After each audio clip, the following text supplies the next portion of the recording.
মানুষ ভালোবাসে আর একটা মানুষের অবস্থান, যার অবস্থান যত সুন্দর তার ভালোবাসা তত বেশি। একটা বাড়ি দেখবেন 4টে ছেলে, যেই ছেলেটা চাকরি করে সেই ছেলেটার যখন খেতে বসে পাতে মাছের বড় মুড়ো মাথাটা যায়, আর যেই ছেলেটা দেখবেন যে কিচ্ছু করেন না, চেষ্টা করছে এলেবেলে ঘুরে বেড়ায়, তা ভাঙাচোরা দিলেই হয়।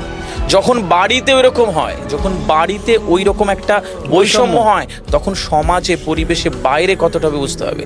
সুতরাং আমি ওই ভাঙাচোরা মাছের মাথা যাওয়া ছেলেটাকে বলি যে অবস্থান তৈরি করো। ভালোবাসা পেতে গেলে যোগ্যতা লাগে। এমনি এমনি কেউ ভালোবাসবে না, এমনি এমনি কেউ এসে বলবেন এসে বসে করে খাও, সবাই লাথ মারতে ব্যস্ত।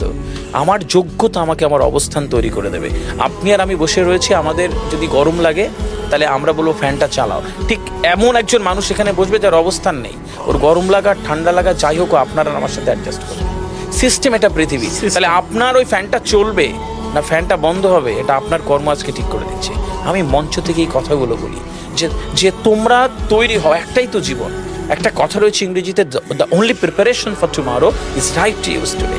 তুমি কাল দিনটা যদি ভালো চাও, আজকের দিনটা ব্যবহার করো।